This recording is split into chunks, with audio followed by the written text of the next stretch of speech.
Mulle tulee tänään täyteen 16 vuotta yrittäjänä.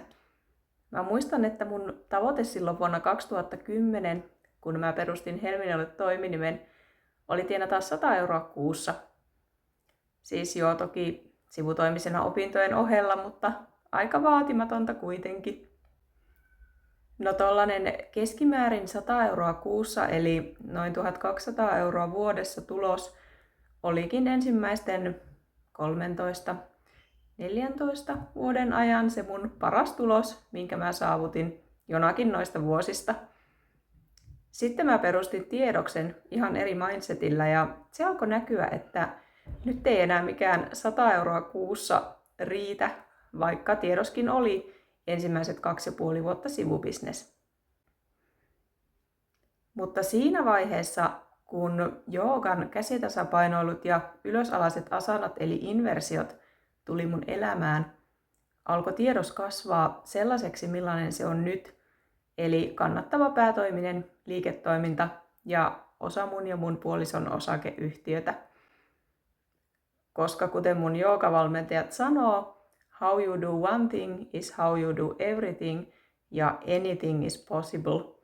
Eli kun mä opin, että miten mä osaan hallita mun mieltä ja kehoa vaikka päällä seisonnassa, niin se sama rohkeus levisi mun koko elämään, mukaan lukien liiketoiminta.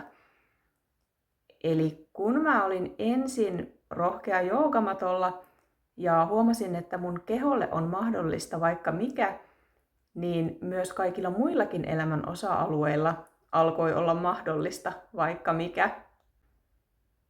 Mä tiesin kyllä periaatteessa, että pitää ajatella isommin ja niin edelleen, jotta voi kasvattaa liiketoimintaa, mutta kehonhallinnan kautta tullut rohkeus ja mielenhallinta oli tosi olennaista, jotta mä sain mun identiteetin muutettua alitajunnan tasolla niin, että mun liiketoiminta lähti kasvuun.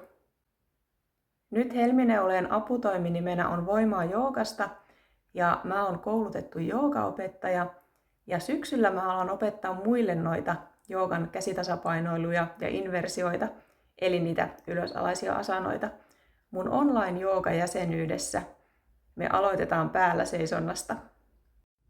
Jos sua kiinnostaa kääntää sun keho, business ja elämä ylösalaisin, niin muista seurata @Voimaa joogasta tiliä ja tilata mun maksuton harjoitusvideo osoitteesta voimaajoogasta.fi. Moikka!